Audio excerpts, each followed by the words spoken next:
everybody. Thank you for joining us in another episode of Sikh Treasures from around the world. My name is Sanmit Singh, and I will be your host. I'm joining you from the East Coast in Maryland, and our guest today is Namita Jaspal, all the way from Chandigarh. And what's interesting is every episode has been about Sikh treasures from around the world. What better place for Sikh treasures than Punjab or Amritsar, which is sort of like the hub of our faith? So I'm going to start a little bit. I'm going to start off with a little bit about the Sikh Foundation. 50 years of art, or in Sikh art specifically in the United States, is amazing. Not until 10, 15, maybe 20 years ago, Sikh art was just in the hands of a handful. Even the knowledge, whether it was books, exhibitions, was very, very scarce. So I think all the hard work of Dr. Kapani, his team, Sonia, and countless others in the past really 10, 15 years, Sikh art has encouraged young folks like myself and countless others to be educated and get active in the Sikh art and antiquity space. So thank you to the Sikh Foundation for that, and thank you for hosting this.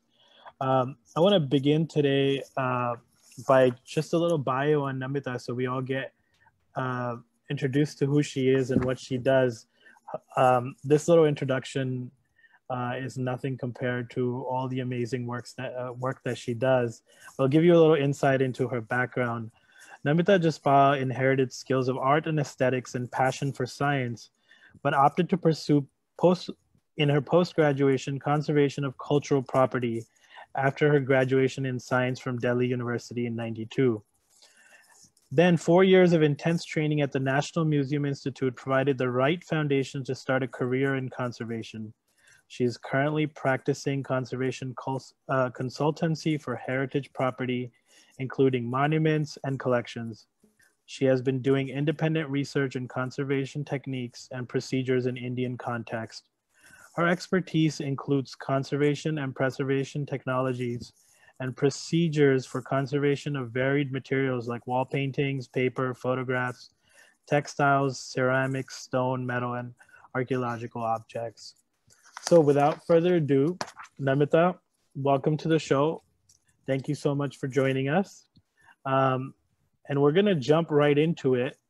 I think I'm going to talk for another 2 minutes before I hand it over to you. What everyone is so anxious and excited to talk about today is the Chola Sahib of Guru Hargobind Sahib Ji, which is the famous Sakhi, the one of the most popular Sikh festivals, which is Diwali or Bandi Shor Divas. So Bandi Shor, the Sakhi goes that Guru Hargobind Sahib Ji was imprisoned in Gwalior, and Jahangir, the then government, said that we would release you. But Guru Hargobind Sahib Ji said that I would be okay with leaving this prison if you allow for the 52 kings, the other Raje that you've imprisoned here. And Jahangir laughed and said that if any of them can hang on to your chola, I will let them go. So Guru Hargobind Sahib Ji got a special chola made with 52 kaliyan, and every one of these Raje held on to this chola and were freed and left the government of that time in awe. So I think most of the Sikh world had no idea that this chola actually existed.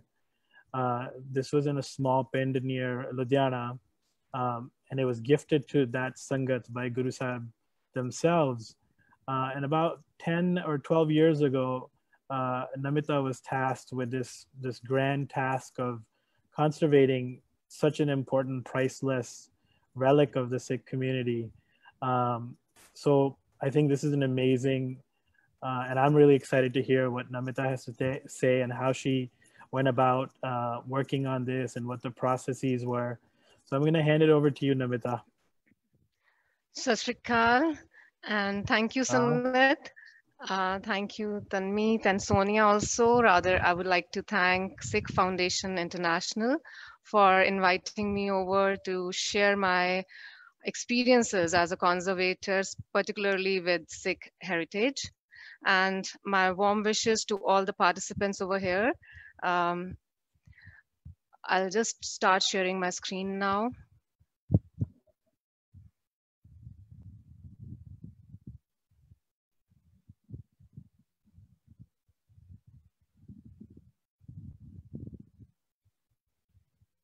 So today I'll be talking mainly about two important conservation works that are related to Sikh heritage, and I personally really feel privileged to be able to do these works. First is about Chola Sahib Ji, which is of sixth Chola Sahib Ji of sixth Guru, Guru Hargobind Sahib Ji, and I have written the wrong date. It is 2011 instead of 13. I'm sorry for that. So we visited the village in the month of July 2011, and this was the condition of Chola Sahib Ji. We couldn't open it at that time, but on 18th of July, of course, the process of conservation had to start, and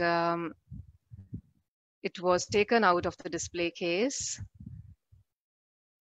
And the on-site conditions I would like to share with everybody, like because the Gurdwara Sahib Ji was under construction, so all the prayers and everything was happening in a big room near the Langar Hall, and this is where the Sangat would sit in front of Guru Granth Sahib Ji, and this was the portion, that is the portion where Guru Granth Sahib Ji is seated, and this is the portion which was given to us to do our work of conservation.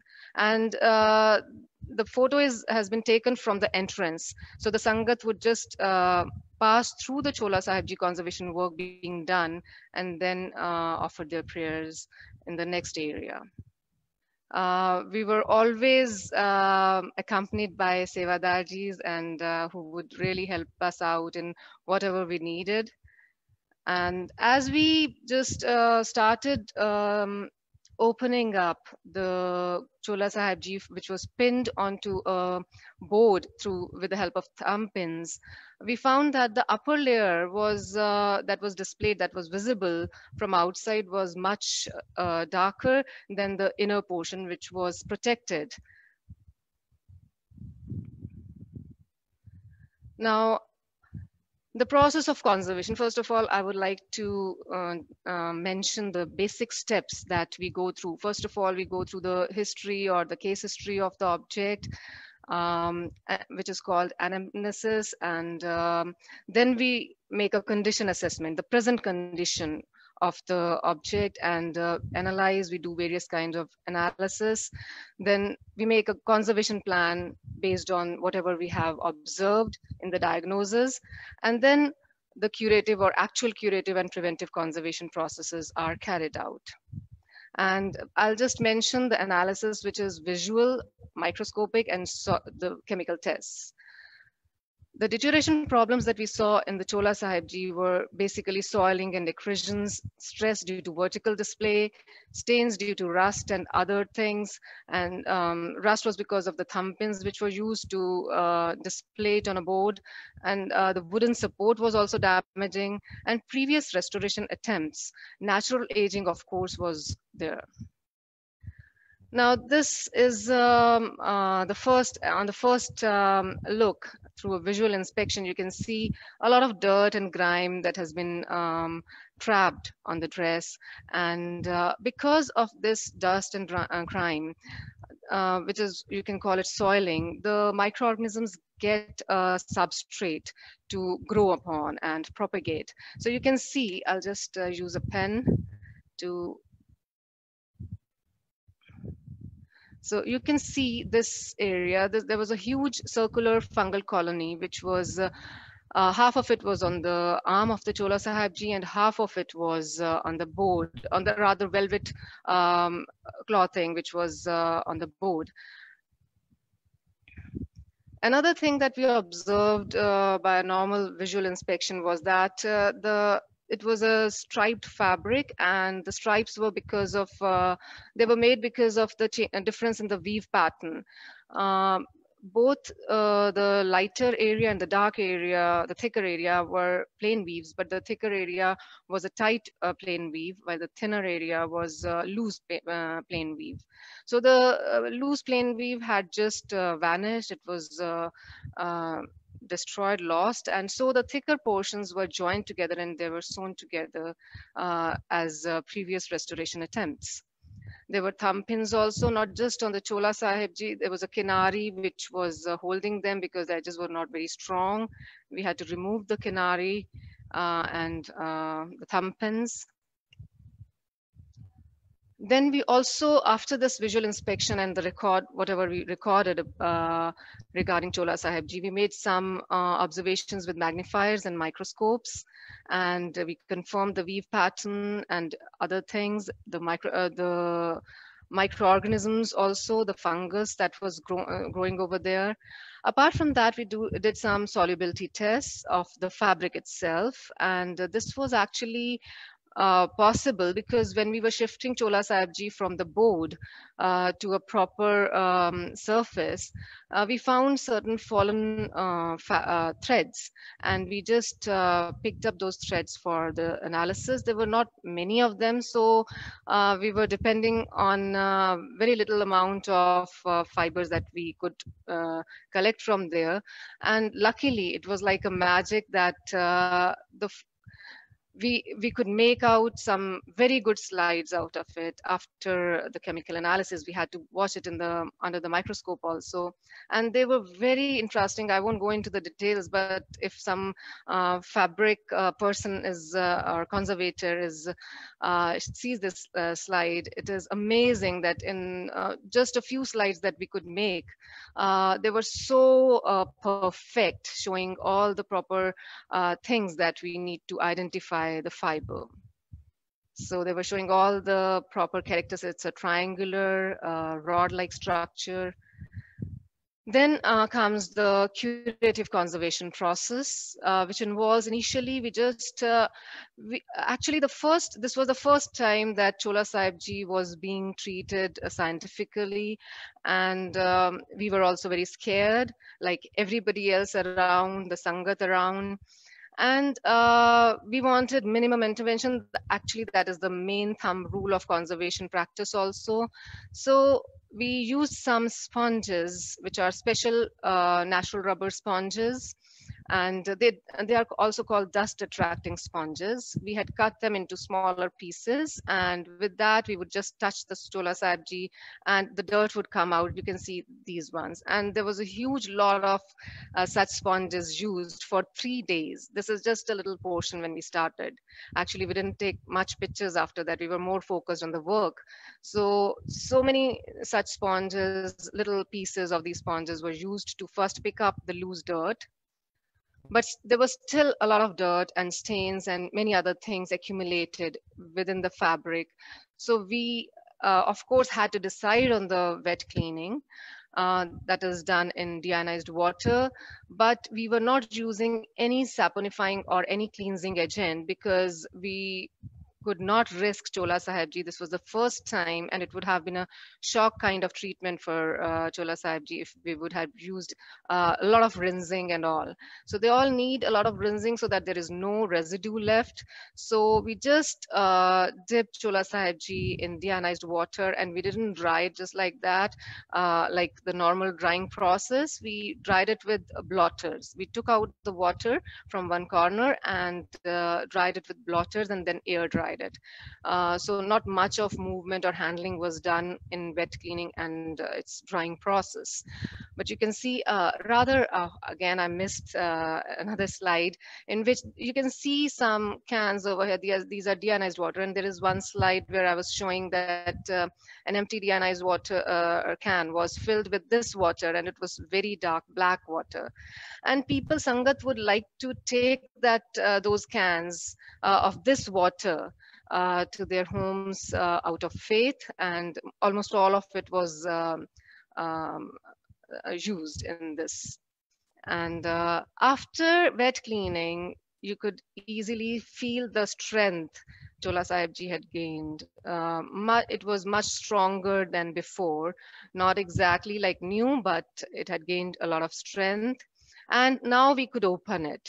So there are many slides, many pictures, and we don't have that much of time, so I haven't included all of them.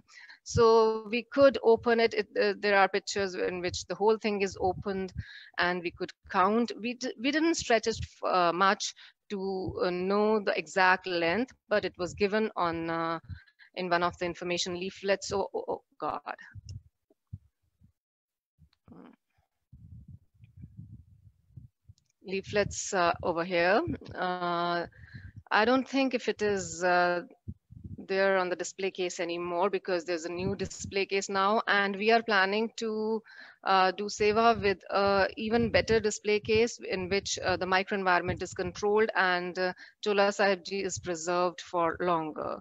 So there should be no dust, oxygen, or low oxygen environment, and low humidity.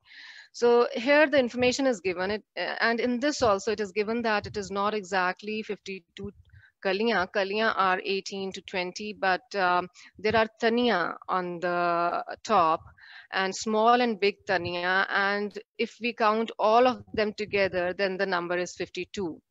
So this information was initially there when we saw the Chola Sahib Ji first in the old display case.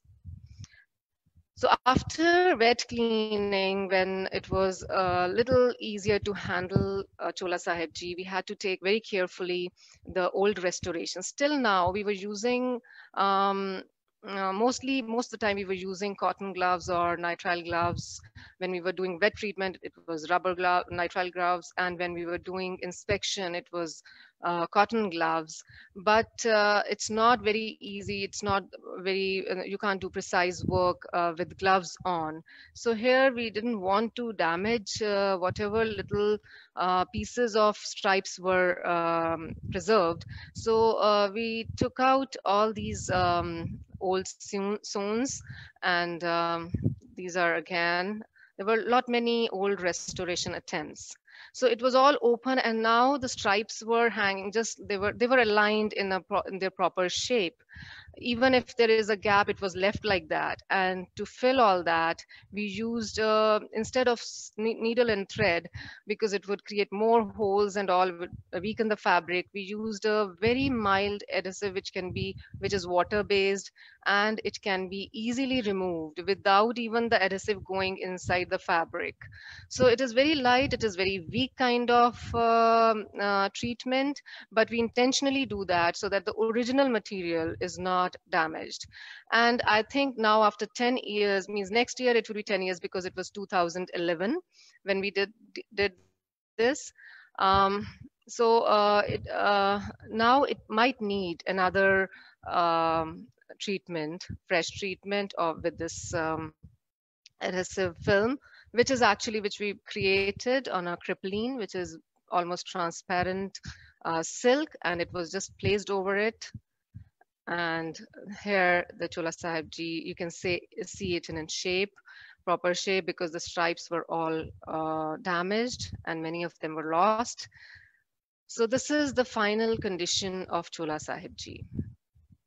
This is the before condition. You can see how weak, and it's falling because it was vertical also at some point in time. When we went there, it was at a slope, but before that it was vertical also. So it's its own weight is causing the stress, and now it is like this. And the only thing that I want now is to, if we can provide some controlled microenvironment. This is the team. I think there was another boy. He is right now, I think, in the army. He's not here. He was also a part of the team. And these two were young conservators. They had just finished their masters that time, and wanted to intern with me. So this is what we want. This is the instrument, like this is from another, this picture is taken from online, and this is a transparent kind of thing just to show how the display case is made. Suppose this is upper portion is the display case. Some instruments are installed at the bottom, and high pressure area is created. because that way the air won't move inside from whatever gaps, little gaps the display case might be having at the joints. And lower oxygen environment is also there, and humidity is also controlled. Temperature is generally controlled in all these cases, or even in the rooms, or but at the Gurdwara Sahib, I don't think the temperature can be controlled continuously, but that doesn't damage that much as the changes in humidity and the dust. So this was all about Chola Sahib Ji. And the next is Darbar Sahib Ji, Sri Harmandir Sahib Ji. Where, here it was 2013, so by mistake I just put the date over there. That was in 2011, and this is in 2013.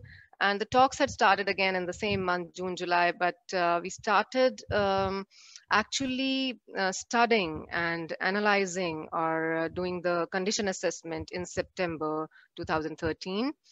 And for 3 months, we were just doing the analysis. And okay,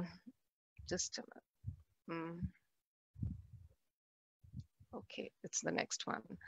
So we basically worked on, I have written here paintings, but it was actually much more than paintings. There was stucco work and gilded stucco work and some floral elements, the sculpted elements around the arches, a lot of written shabads also. So there was much more than just paintings. And these are the areas where we worked, like ceilings. They were all gilded stucco work, arches also gilded stucco work, and design elements were there. The walls were mainly painted, and there were window arches. They were also mainly painted. This is just a model of the first floor. Now, there were certain things which were beyond the decision making of conservation scientists or the conservators working in such live religious sites, because there are rituals which were very frequent and which might have some good or bad effects, like the rituals of decorating, and every month there would be some celebration or the other, and we had garlands and flowers, bouquets. They were hung on the walls, the corners, and the ceilings. And there are things like we spray water, also perfumed water. So at times it increases the, for paintings it might be a little damaging. Then cleaning rituals were also there, because people would, sangat would come and they would really feel good if they are doing seva in all the nooks and corners of Darbar Sahib Ji. And they would clean the ceiling, the arches also, and with wet towels, which might damage the paintings. And celebrations and festivals that I have already mentioned, and management of inflow of pilgrims. This is something I would like to people to study about this, because the structure is a heritage structure, very old, when there was no electricity. And there's a huge inflow of pilgrims from all over the world, and I don't know if the structure can bear that much of load. So that should be studied. I think that is the structural part, which is beyond our art conservation thing. Then there was telecast and electronic device management, because the wires were hanging from various places. And I think that is done now. So initially, these were the things which we thought are affecting the art conservation part also, but it was beyond the decision making of a conservator. So these are the on-site conditions. This is the area above. This is first floor above Har Ki Pauri, and in this map you can see it is this area, this whole thing. This is Parikrama, and this is the area which is in this picture. So every day there were huge number of sangat, and this is a parikrama which is a little less people right now, but most of the time you can see in another picture, this is also parikrama. If we are working there, everybody is curious, and that's good. Rather, I'll just mention, this is again the upper area above Har Ki Pauri. where one of my teammates is trying to clean the arch, but of course it must be scared because of the rush around. Um, Now the condition assessment, diagnosis. Mm, we did again the same process: visual inspection, technical analysis, microscopic analysis, and chemical analysis. And we made the damage mapping, which was also done accurately, more accurately on Photoshop and different softwares. And we found through this later on, when we removed the wooden frames of the glasses, when we started the work, we found that there were paintings underneath.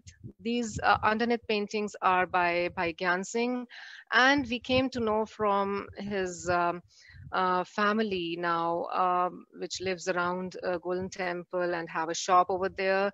They explained that how he wouldn't come even for dinner unless and until he had finished the portion, because these are true frescoes, the underneath paintings. These are true frescoes, as true fresco means the painting done on a wet lime. And uh, a artist would plaster only that portion of wall which he can paint in one day. So, and he has to do it very meticulously with a small wooden thing. He pushes it also, knocks on it so that the pigment goes inside the plaster.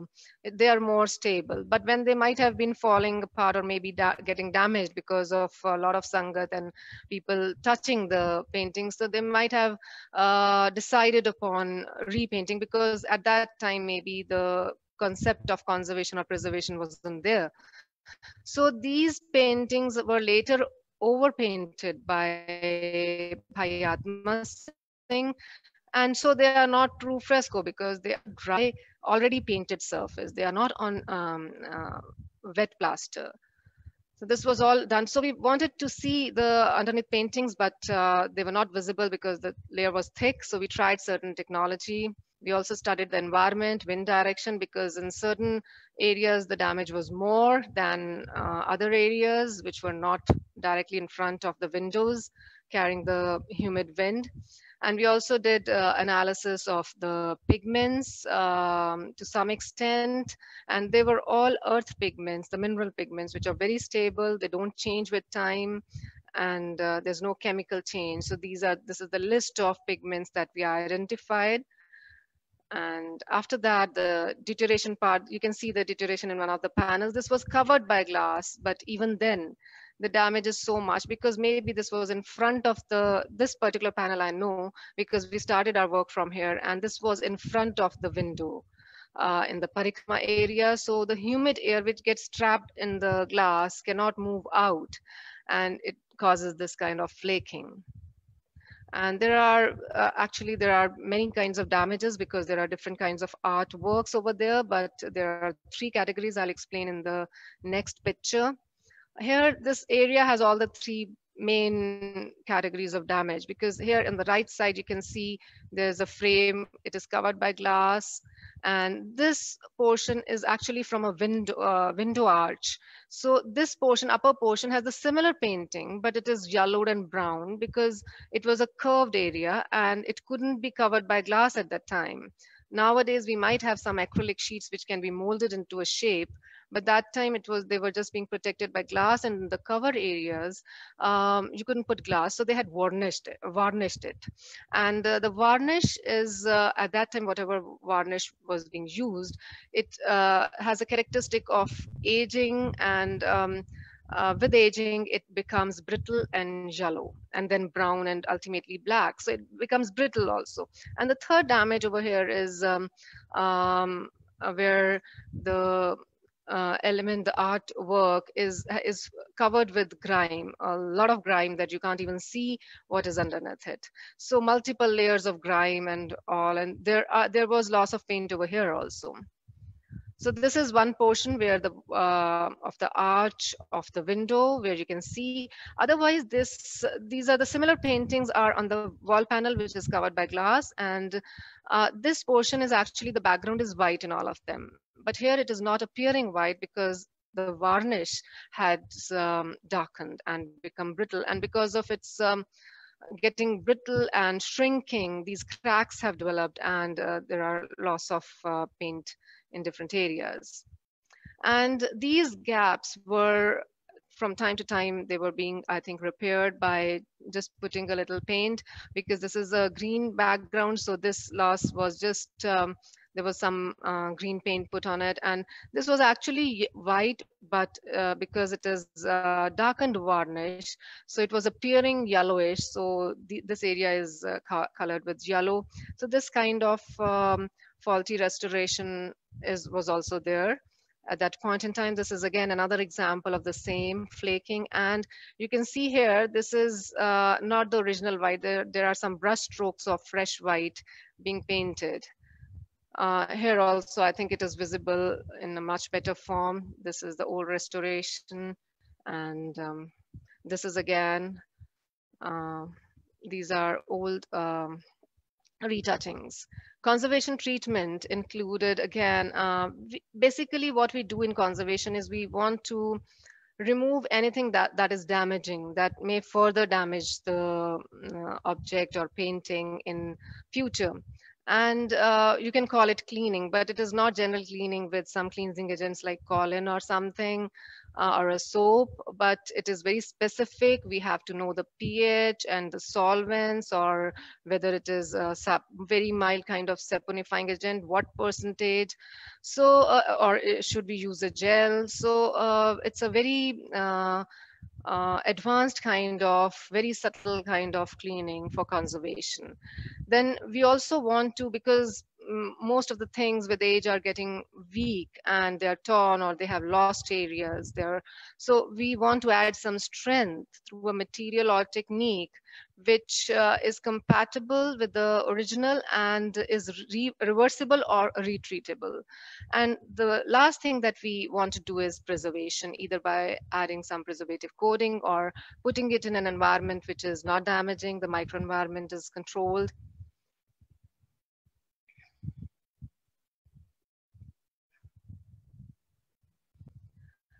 Now, pre-consolidation was done because at times you can't even clean if it is very fragile. So there were places like that panel, which was in earlier slide, the paint was flaking off. So we can't even clean it unless and until we have stabilized it. Even in the window arches, we couldn't clean unless and until we know that the paint layer is stable enough. So we tried different methods. One of these is, and all of them are reversible. They give us some strength initially. One of them is like this, but this wasn't used everywhere. Mostly we preferred the other method, but initially we had tried all of them. So the other one is, I'll just explain this one, why we tried this. This is a kind of, this is a spray of kind of microcrystalline wax, and this sublimes with time. So when we spray it, and of course remove the excess of it with a solvent, so whatever little, if you see in these areas, it has gone into the cracks. In this picture, it is not very clear, but I had some more pictures. Somehow I couldn't get the time to add that picture. It had gone into the cracks. And this thing was removed with a cotton dipped in a solvent. And in the depths it was there, but from the surface we had removed it. So what happens when you can clean this area? We know there is a varnish which needs to be removed. It is brittle and it is brown. So we got the time, because it was strengthened for a while, and we got the time to clean it.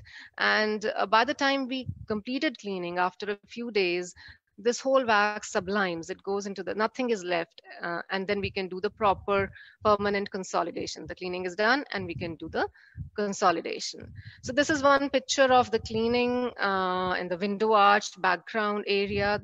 And we use triethanolamine, also very mild cleansing agent in certain panels. And this is again with triethanolamine. You can see we haven't done any retouching, just by cleaning. It looks like new now. It was earlier like this. And we used some solvent-based gels also, just to test initially, because there was varnish in the areas. And these are those test patches. You can see the result. And the paint which was flaking off was also later on consolidated by injecting some consolidants, conservation grade consolidants, which are reversible. You can remove them anytime. This is all fixing the flaking of paints. You can see here it is not flaking, it is lost. The paint is no more there. So it had to be in painted after giving a proper strength. Not the whole thing is painted. We just paint the areas which are the gaps. We fill them, bring them to the level of the original paint layer, and then do the in painting. And you can't make out from a distance. So filling and consolidation was done all over. This is another very fine example. Um, done by the first team that came, and I'll show you the picture of those young conservators who were just learning. This was, I think, their first experience. They were learning, and this is the brittle varnish is making the paint layer also come off, and it was filled just from the. And we have tried to save as much whatever paint layer is left. Only the losses are filled. This is another example of a window back portion, and how we just fill it, and we are not painting this already where the paint layer is already there. We don't overpaint it, but we just paint the rest of the area where there is no paint layer by matching it with the pattern around. Another example of the window arch and the back. This is the whole arch. Actually, this is the back area, which is facing the Sarovar. And there must have been earlier some losses, and which were filled by Suneli because it is golden, which is used to paint furniture and all. So we had to remove all these deteriorating agents and fill them with proper conservation grade material. And now this is how it looks. The whole, you should see that there is nothing new. It is the same thing, cleaned and strengthened. These are the design elements of the arches. Initially, we couldn't even see that this was gold gilding. Rest of the arches, the design elements also in other arches were totally black. Only after first cleaning test patch, we found that there was actually gold gilding inside. So and gilding cannot be, you have to redo it. So it was all the gaps were filled properly with the compatible material, and they were done as before. So this is without the artwork, the blue color outline. And during the process of like, this is how we made it, completed it, and then the gilding was done, and then the painting. And this is what I was mentioning, that it is a good thing that we are doing it in a full public view, because the process is transparent, and the curiosities, there were so many questions from the Sangha. They were very helpful also. We had some problems also when some of our work was wiped off because of the cleaning that is done by Sangat regularly. But it was overall a very nice, very enriching experience, both for the Sangat as well as the conservators.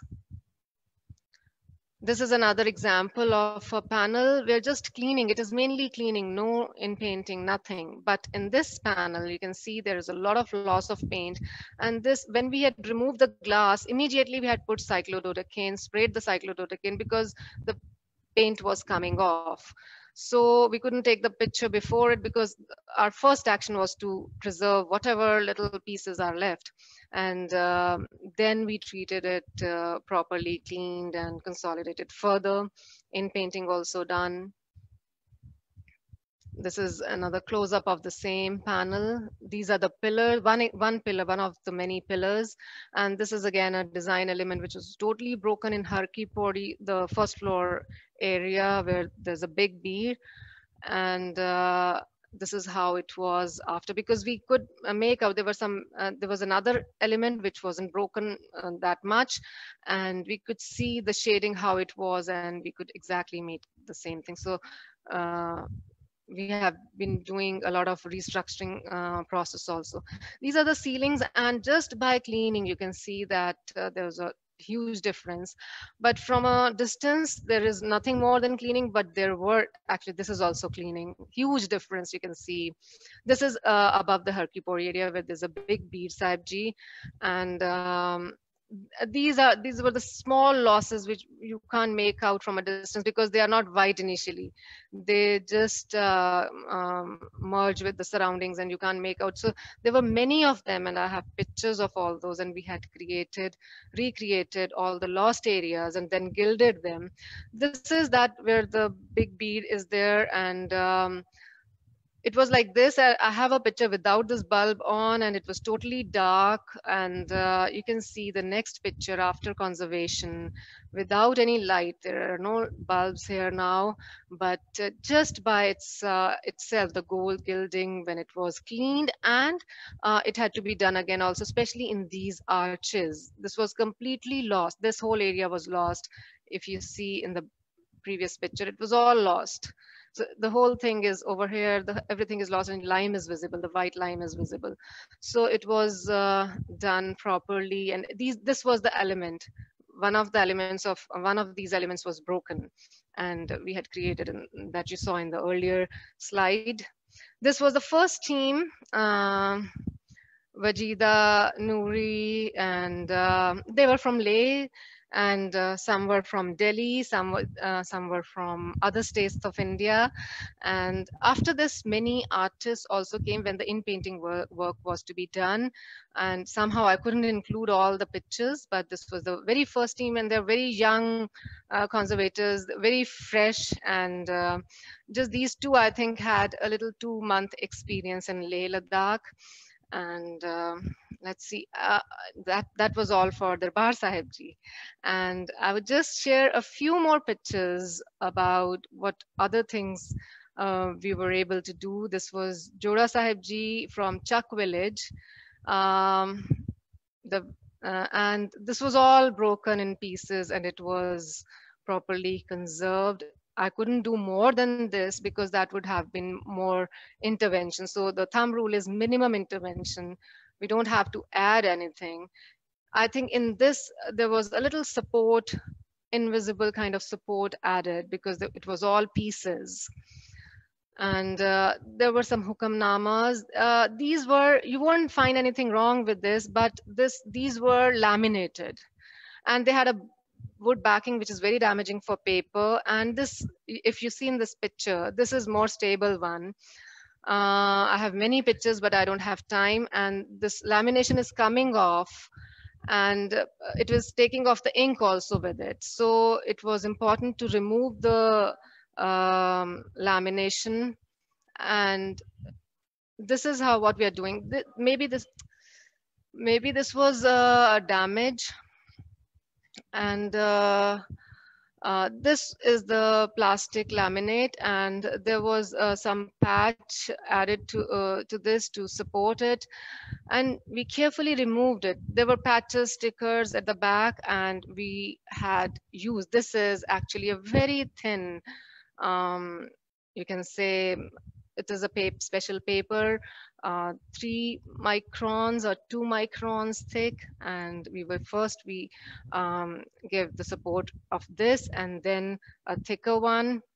So I'm working here on this, and this is the final thing. And we put it in a acid-free board. The backing is also acid-free, and the front is also acid-free. And this reflection is because I have put a mylar, conservation grade, you can say plastic kind of sheet, but it is conservation grade. Then this is 10th Guru's Dastar Sahib Ji. That was in a very bad shape, and it shouldn't be folded at the folds, it was breaking off. And this is how after conservation we rolled it.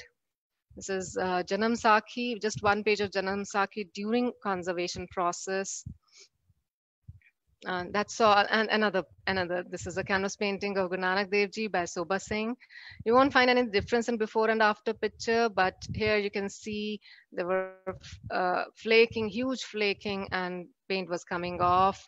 And it was very interesting because normally The flaking is in the background. But here I found, once I removed the canvas from the backing, wooden backing, board backing, that there was a huge colonies of many colonies of fungus at the back of it, and this was because of that fungus. That it wasn't normal cracking that we find in canvas or oil paintings. That's all. Thank you so much.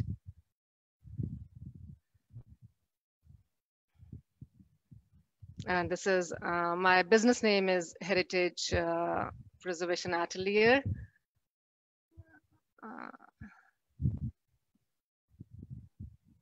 Thank you, Namita. Thank you so much. I know I have a lot of questions for you, and I know there's a lot of questions from the audience as well. So I'm just gonna go with some of the questions that came. One of them was from Arvinder Malhotra. He said, "Has any carbon dating been done to tell us the age of the Chola Sahib? How old is it?" Or yeah. I would just like to answer this. I think I had it was asked me earlier also. Carbon dating is actually, it needs a lot of sample. So, but we have a technique now, we are working on it, which can date with very small amount of a little fiber of the fabric. And if it is silk, then especially it would be very helpful, because silk is proteinaceous. Sorry. So we are working on it, and I'm really keen to take a little fiber, if there is some fallen fiber or something, and do the testing with that new technique, which actually we have. I won't go into the technicalities. It is not testing the carbon, but the protein structure, because protein structure also changes with time. And we are in carbon dating, we are seeing that how much carbon 12 has changed into carbon 14. In this, we'll be testing that how much protein has turned from dextrorotatory to levorotatory, or I think the other way around. So there is a new technique. It is still under development, and we will be using that if given a chance. So in the near future, you're hoping we to do yeah. that. So another interesting question, and I'm sure this will interest a lot of our viewers, is as a woman leading a woman team, can you share some of your experiences at both Darbar Sahib and Chola Sahib, or anywhere else? Do you encounter any interesting experiences? Not as such. It's same, because boys were also, they joined in when we were doing the in painting work. Not exactly within the team. Are you asking within the team, or from the spaces, like say when you went to Darbar Sahib and majority of your team comprised of women, did you run into any issues or restrictions? No. Initially, it wasn't. There was never such thing. But of course, in one area where there's a Guru Granth Sahib Ji in the central area, there we were told not to. No, females can't work on that platform to do that cleaning work. Rest of the thing we all did, and there was no issue. But there was one point when that area was that scaffolding was created, and it was just we were allowed, like they said, just Amritdhari boys can land on that platform. So that is it. Okay. Another interesting question was you had talked about there was a painting that was painted over. This question is from Simar Singh. Did you notice any paintings of gurus that were later painted over with flowers or floral motifs? No, we couldn't find any underpaintings apart from the areas where there was a frame, wooden frame. Okay. So they must have been covered by the frame, so the rest of the portion was overpainted. There is just one painting of Guru Hargobind Sahib Ji, 10th Guruji, in the staircase, which is I really, because when I studied its pictures, very close-ups, and you can say zoomed in and all the pictures, then I found that there was a lot of retouching done. So I didn't want to touch that. But we did a little bit of consolidation, you can say, because things were coming off, and that is a very corner kind of area in the staircase. Mhm. So that wasn't overpainted, but a lot of retouchings, because it's Yeah. very old. That is the oldest painting of from Maharaja Ranjit Singh's time. That is the only one. All rest of the paintings are 20th century paintings. So Okay. that is the only one which was the oldest. So maybe there are many times like sevas are done, and so there were, I could find, but I didn't do any microscopic study on that, or chemical analysis. I was a little scared of reaching that area. So no other over paintings were seen. Yeah. So one more question for you. I mean, we have a lot more questions, but one question that pops into my head is, when you leave a site, whether it is the Chola Sahib Gurdwara or Darbar Sahib, is there a level of education that you have to do for the sevadars and the caretakers behind, so that there is Yeah. upkeep, there's no further deterioration? Like, how does that work? And are people willing to learn and listen to you, because you put in a lot of effort and, you know, decades of experience into conserving them, but when you leave, what happens then? Actually, we had planned to create a manual for the whole organization. SGPC is a very organized kind of organization. And we thought that we'll put all our suggestions over there. Mhm. But somehow we couldn't do it because the project took much longer than it was planned. And but yes, as far as we are concerned, we learn a lot. And even the sevadars, because their postings are changed, their positions are changed, but whoever was there when we were working there, they learned a lot, I think so. And they were by the end of the project, they were much better in handling. But of course, some kind of tutorial or something should be there, um, because it would help a lot. Because otherwise, when the cleanings are done, they were mainly done with wet towel, and that damages the paint surface. So sevadars can help the sangat in letting know that what is good and what is not good for the Bar Sahib Ji. Yeah. Okay. Another question was, did you ever discover any bullet holes, or were bullet holes destroyed any of the paintings or frescoes in your work there? No, I don't think so, because I have touched almost each and every corner. I don't think there is I saw maybe they were filled or something, but on surface there were no bullet holes. You didn't, maybe the Akal, I think the Akal Takht might have had more than Darbar Yeah, Sahib. Akal Takht, no, Darshni Deori has. Okay. Darshni Deori has bullet holes, and they're marked also, I think. I'm not Okay. sure, but I think they're marked. So Darshni Deori has a lot of bullet holes, but not inside. Not inside Darbar Sahib per se. Yeah, not inside the parikrama where we were working on the first floor, or Harki Pori, the portion above the Harki Pori. Yeah. So I don't remember having any Seen such. many. Yeah. Another question was, do you seal the art in a way so that the public that does seva does not, you know, touch it in the future? Maybe with the glass Uh, or some right now protective they are coating? Sorry. yeah, they are covered by glass except the staircase. But it it can be done better. Like we can have a microenvironment, the ceiling, like in a way that which controls the humidity. So our work was still conservation of the paintings only. Otherwise, if we couldn't do the preservation part, though I tried in some of the open panels, I tried one particular preservative coating which is scratch proof also, so that if somebody scratches through, or there is no damage to the paint layer. That was just tested on one panel.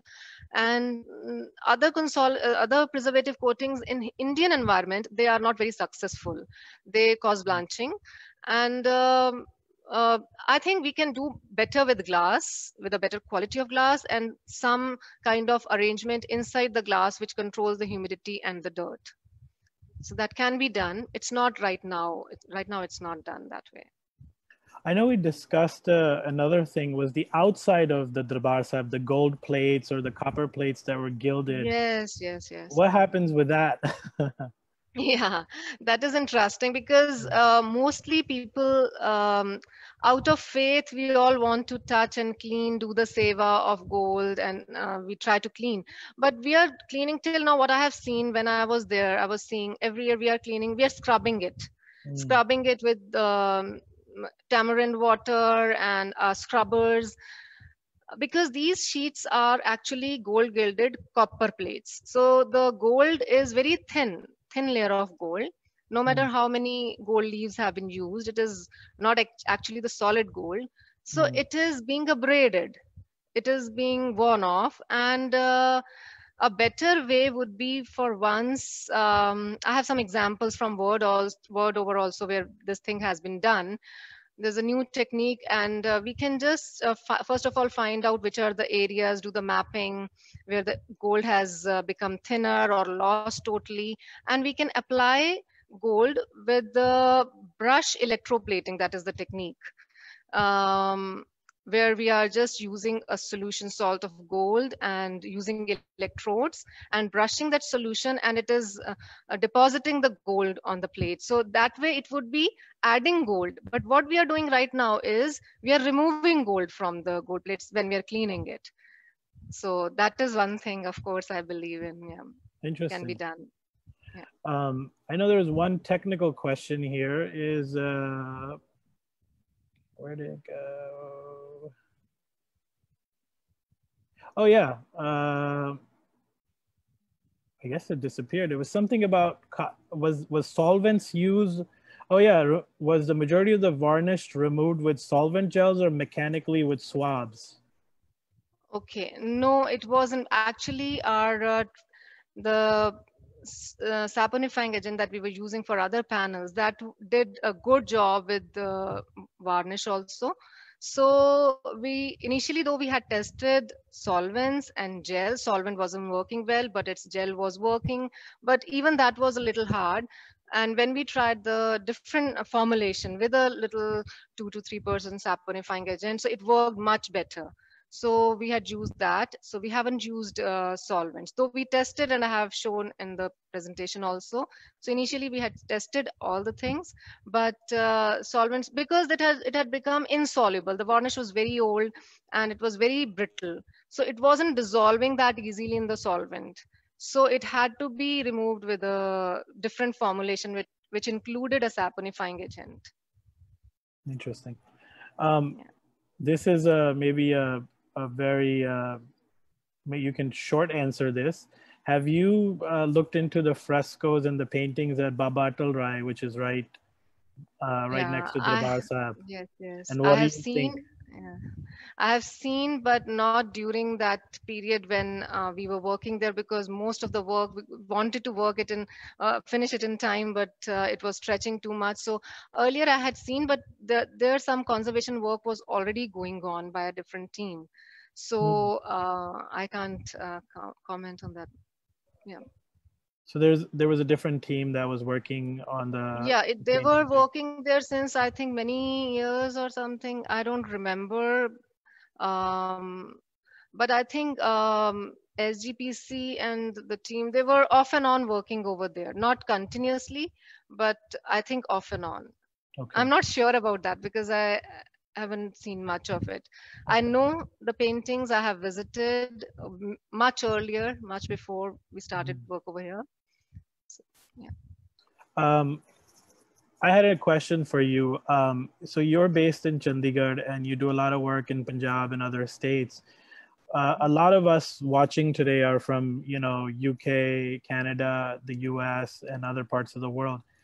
Do you have any sort of expectations from the Sikh community in the diaspora? Are you looking for something from ਜਿਵੇਂ ਕਹਿੰਦੇ ਨਾ ਬਾਹਰ ਦੇ Sikh per se? Anji. I don't know about expectation. Life has somehow pushed me, like, yeah, welcomed me to on this path. I was totally not, I was more of a science person. Maybe that's why it helped also. Right. And actually, one auntie from Gudani Kala. She is in US since 1970s, and she introduced me. And right now also she is so keen on working on various objects of Sikh heritage. And but um, I don't know. There are many factors. There are fundings also. Right now, my lab is a very small room, Right. a little larger room, and Yeah. so there are things that can be done, maybe together. And she was the one who introduced me to Chola Sahib Ji. It was from her village only, Okay. and she funded it. She did the seva and arranged all the material and the salaries and all for conservators. So yes, this kind of work can be done. There are many more. There is one Guru Nanak Dev Ji's Chola Sahib, which needs conservation. There is one 10th Guru's at Anandpur Sahib. There is another one which I don't remember the village, but that is again of 10th Guru Sahib Ji, and that was in pieces, and it can be maybe brought it back into shape. And also there are so many things that can be done. And of course this is a very this I'm really um, uh, I should thank all of you again that you gave me chance to communicate, and maybe we can do things together. Uh, We can do preserve a lot of Sikh heritage together. Thank you so much for your time. I think we have one question, and then we will be wrapping it up after that. Is what are some projects that you are working on this year and looking forward to next year that are ongoing or are going to start next year? Okay, I don't know about next year. Right now, I am working on like I worked a little on in Patiala in Kila Mubarak, and but that is right now it is at halt. And there's some work going on in Ratchatar, and I'm also working on another. There are two more spiritual organizations. One is in Gujarat.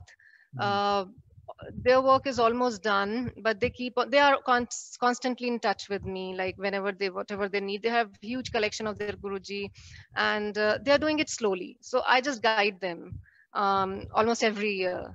I spend some time. And there's another organization which Dev Samaj in Himachal. They have some colleges and schools in Chandigarh also, so they are also now doing the conservation work is almost done. Now I am taking up their preservation. Now, all the objects that have been conserved would now be preserved in microenvironment controlled display cases and microenvironment controlled storage boxes. So that is how we are trying to preserve. And so we are setting up their museum also, where Have you taken a look at the museum that's at Darbar Sahib? yeah, I have. And rather, because I'm too small for that thing, there was a tender, and I wanted to do it because all the museums right now in India, they don't have preventive microenvironment display cases or storage cases. They are normal boxes kind of thing. So I wanted to do something over there because there's a very nice collection of painting, everything, all kind of artifacts and armory and all. So I have applied in it's long time back, 2015 it was there, and in collaboration in consortium with the two Italian firms who are mainly, one is an old lady and she's very much experienced. She has done Vatican also in Italy, so in designing and all. So she's very much experienced. So I have picked up 2-3 organizations and we have made a consortium and applied. But it is 2020 now, 5 years on, but there was no decision made. Okay, well, hopefully So we there have is been a decision yeah. made. We were shortlisted and we were in last 2 or 3 firms, but Yeah. again, yeah. So Okay. hopefully, fingers crossed. Yes, definitely. Well, thank you so much, Namita, for your time, for your expertise, and the tireless work that you do behind the scenes, preserving our Sikh heritage and making sure that the coming generations can see and experience this beautiful, rich heritage. Thank you so much for joining us today. Thank you, Thank you, everybody. Sanmit. No And problem. thank you, Sikh Foundation International. Yep, It was really my pleasure to be able to share all the experiences. And conservation needs this kind of, you can say, people don't know much about this field of work. So thank you so absolutely. much. Thank you.